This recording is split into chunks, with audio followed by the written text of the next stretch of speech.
Hi అండి, నమస్తే. నా పేరు శంకర్ గడ్డం. Welcome to start up COE. ఇది కంప్లీట్ స్టార్ట్అప్ నాలెడ్జ్ ఛానల్ అండి. అండ్ మీరు కనుక ఫస్ట్ టైం కనుక ఈ ఛానల్కి కానీ ఈ వీడియోస్ కనుక వస్తున్నట్టయితే యాక్చువల్గా సండే టైం మాత్రం నా జర్నీ గురించి వీక్లీ వీలాగ్ అయితే చేయడం జరుగుతుంది.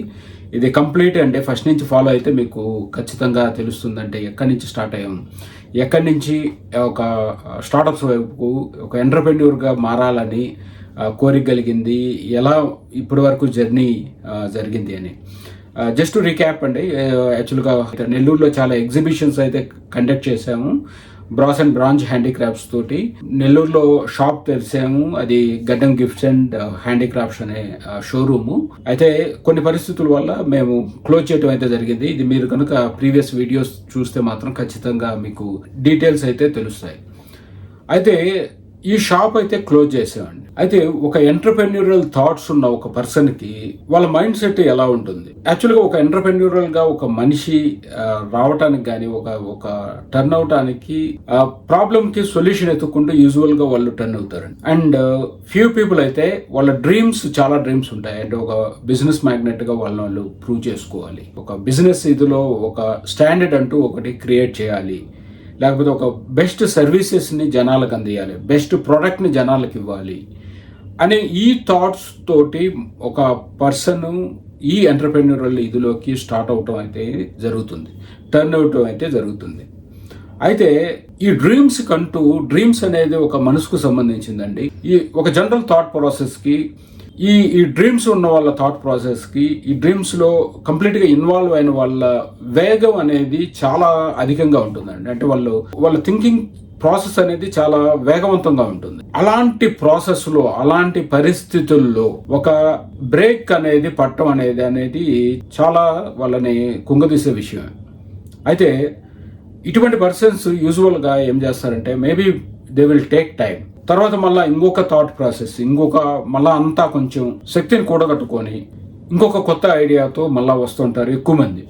లేకపోతే కొందరు అక్కడే ఫెయిల్ అయిపోవటం, వేరే నార్మల్ జాబ్స్లోకి కొందరు వెళ్ళిపోయే వాళ్ళు ఉంటారు, నార్మల్ డే టు డే యాక్టివిటీస్లోకి వెళ్ళిపోయే వాళ్ళు చాలామంది కూడా ఉంటారు. కానీ ఒక స్ట్రాంగ్ ఎంటర్‌ప్రెన్యూరల్ థాట్స్ ఉండే వాళ్ళు మాత్రం ఎప్పుడు ఈ ఇదిలో పోయే వాళ్ళు ఎక్కువ మంది అయితే కనిపిస్తుంటారు. అయితే ఇక్కడ ఒక బిజినెస్ ఫెయిల్యూర్ అనేది ఫెయిల్యూర్గా మనం ఎప్పుడు ట్రీట్ చేస్తాం. మేబీ మానిటరీ పరంగా, మేబీ మనీ పరంగా మనం ఒక ఫెయిల్యూర్ అనేది ఫేస్ చేసి ఉండొచ్చు. అదర్ థింగ్ ఏంటంటే ఆ బిజినెస్ కానీ మనకి ఏదన్నా కానీ ఒక మంచి లెసన్ కానీ నేర్పించినా, లేకపోతే ఒక నెక్స్ట్ ఏదైనా స్టార్ట్ చేయడానికి ఒక మంచి ఆపర్చునిటీ ఇచ్చినా కానీ మనం దాన్ని ఫెయిల్యూర్గా ట్రీట్ చేయకూడదండి. It is a good stepping stone అనే మనం చెప్పుకోవాలి. ఒక విజయానికి ఇంకొక మెట్టుగానే మనం ట్రీట్ చేయాలి. తర్వాత ఇది క్లోజ్ చేసిన తర్వాత అసలు ఏం జరిగిందని చెప్పుకోపోయే ముందల ఈ బిజినెస్ లో మనం ఏమేం చేసేవాళ్ళం అనేది ఒక్కసారి చూసుకుందామండి. ఒక ఎగ్జిబిషన్ కండక్ట్ చేయాలి అంటే ఎలాగా అసలు, అంటే ఏ ప్రొడక్ట్స్ని మనం ఫర్ ఎగ్జాంపుల్ నెల్లూరు ప్రజల వద్దకు తీసుకొని వెళ్ళాలని, ఏ కేటగిరీస్ని నెల్లూరు ప్రజలు లైక్ చేస్తారు, కొత్తగా పెడుతున్నాం ఏ ప్రొడక్ట్స్ అయితే వాళ్ళకి ఎక్కువ లైకింగ్ ఉంటుంది అనే ఒక ఎస్టిమేషన్ వేసుకొని అవి ఒక సెల్లార్ దగ్గర నుంచి అయితే దొరకవండి. దాదాపుగా ఒక 20-30 మంది సెల్లార్ దగ్గర మనం చూసుకొని దాంట్లో ఒక లిమిటెడ్ సెల్లార్స్ని సెలెక్ట్ చేసుకొని ట్రస్ట్ ఇవన్నీ కూడా చూసుకొని వాళ్ళ దగ్గర మనం ఆర్డర్ చేసి కోఆర్డినేషన్ చేసి మన దగ్గరికి తీసుకునే వచ్చేలేకే చాలా టైము, చాలా మనీ స్పెండ్ అయితే అవుతుంది. ఒక్కోసారి కొన్ని ఫెయిల్యూర్ అవుతాయి, ఒక్కోసారి కొన్ని సక్సెస్ అవుతాయి. ఓకే, ప్రొడక్ట్స్ అన్నీ ఉన్నాయి, బట్ ఈ ప్రొడక్ట్స్ నా దగ్గర ఉన్నాయని చెప్పని నేను పలానా చోట కూర్చుంటే జనాలకి ఖచ్చితంగా తెలియదండి. ఇది ఇంతకు ముందు వీడియోలో కూడా నేను చెప్పాను. మేము ఎలాంటి ఒక అడ్వర్టైజింగ్ అనేది జనాల వద్దకి తీసుకోపోవడానికి మనం చేసామనేది. అంటే ఆటో అడ్వర్టైజింగ్ కానీ, పేపర్ ఇన్సర్ట్స్ కానీ, లేకపోతే పేపర్ మెన్షన్స్ కానీ, యాడ్స్ ఇన్ ద పేపర్స్ కానీ, చాలామందికి ఈ పేపర్లో ఇవ్వమని అర్జీలాగా రాసుకొని ప్రతి ఒక్క పేపర్ ఆఫీసెస్కి వెళ్ళి వాళ్ళ దగ్గరికి ఇచ్చేసేవాళ్ళం. వాళ్ళలో ఈ సోకాల్డ్ బిగ్ పేపర్స్ అన్ని వాళ్ళు జస్ట్ చెత్తబుట్లో పడేసేవాళ్ళు. అండ్ కొందరు మాత్రం చాలా పాజిటివ్గా రెస్పాండ్ అయ్యేవాళ్ళు. అంటే వాళ్ళు ఎలా చెప్పేవాళ్ళు అంటే ఇటువంటి వార్తలు మేము మీకోసం ఏదో మీకేదో బెనిఫిట్ చేయాలని మేము వేయట్లేదు, ఇటువంటి కొత్తగా ఒక నెల్లూరులో ఒక ఎగ్జిబిషన్ పెడుతున్నారు అంటే ఈ విషయం జనాలందరికీ తెలియాలి, అందుకోసంగా మేము మీ ఎగ్జిబిషన్ని మేము పబ్లిష్ చేస్తామని చెప్పి వాళ్ళు చేశారు చాలామంది. ఇంకా ఫ్లైయర్స్ డిస్ట్రిబ్యూషన్ కూడా చెప్పాను, నేనే సొంతంగా వెళ్ళి ఫ్లైయర్ డిస్ట్రిబ్యూషన్ చేశాను.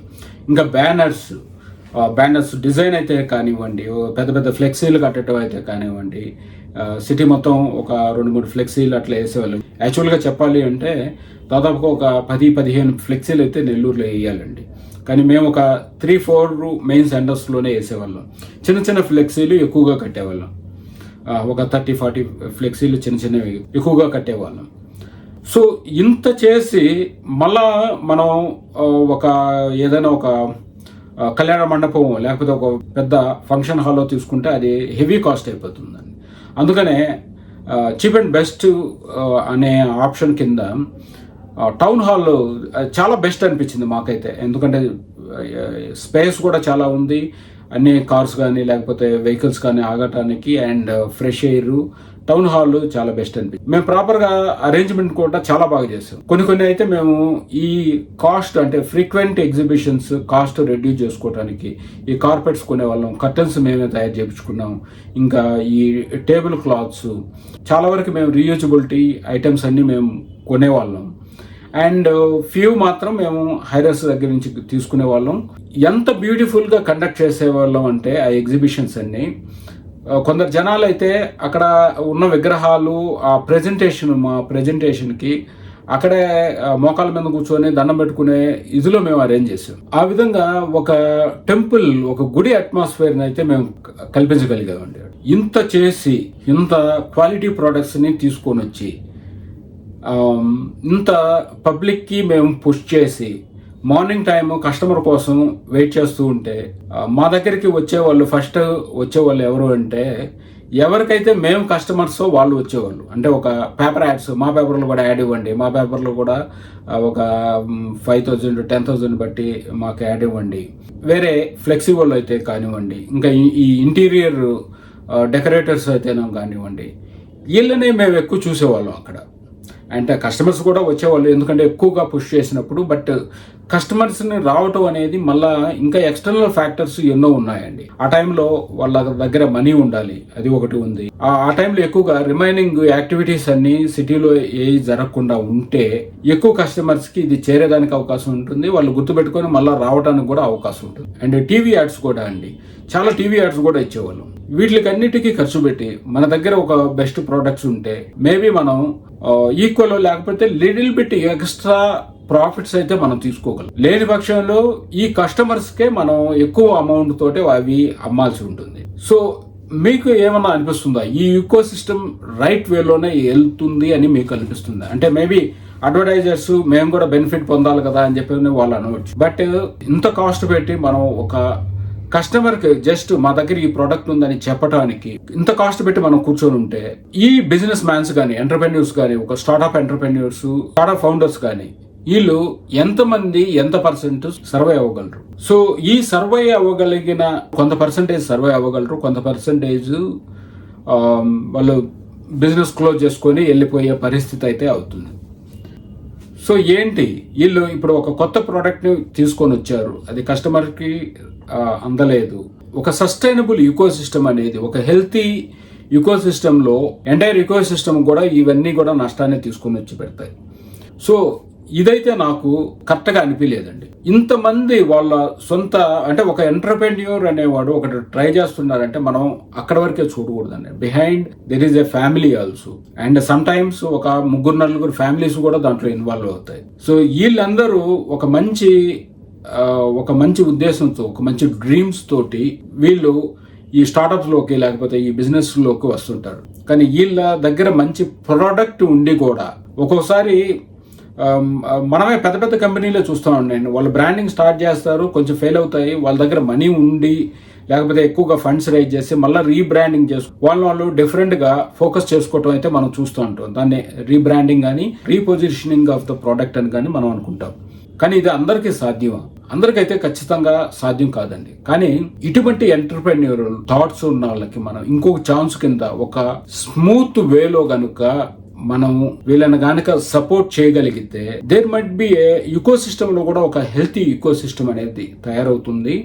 ఎక్కువ క్రియేటివిటీ, ఎక్కువ గుడ్ థాట్ ప్రాసెస్ ఉన్న ఎంటర్ప్రెన్యూర్స్ అయితే ఈకో సిస్టమ్ లోకి వచ్చేదానికి ఛాన్స్ ఉంది. అయితే ఇది నువ్వు నీ జర్నీ అని చెప్పావు, కాకపోతే ఈ అంతా కూడా ఎందుకు చెప్తున్నావు అని చెప్పి మీరు అడగొచ్చు. నేను నెక్స్ట్ స్టార్ట్ చేయబోయే నా స్టార్ట్అప్ కానీ, అంటే నేను ఇప్పటికీ 2013-14లోనే ఉన్నానండి. అంటే నా గడ్డం గిఫ్ట్స్ అండ్ హ్యాండీక్రాఫ్ట్ షాపు నెల్లూరులో క్లోజ్ చేసినప్పటి నుంచి నెక్స్ట్ నేను ఏం చేశాను అనేది నేను చెప్పబోతున్నాను. ఆ నెక్స్ట్ థాట్, నెక్స్ట్ స్టార్ట్అప్ ఈ కాన్సెప్ట్ నుంచి వచ్చింది. అంటే ఇక్కడ నేను ఏం ఫేస్ చేశాను, ఇటువంటి ప్రాబ్లం అందరికీ రాకూడదు, దీనికి ఒక బెస్ట్ సొల్యూషన్ అయితే నేను ఇవ్వాలి అన్న ఇదితోటి స్టార్ట్ చేసిందే నెక్స్ట్ స్టార్ట్అప్ అండి. ఇది నెక్స్ట్ ఎపిసోడ్లో, నెక్స్ట్ వీడియోలో ఖచ్చితంగా చెప్పుకుందాం. We need your support.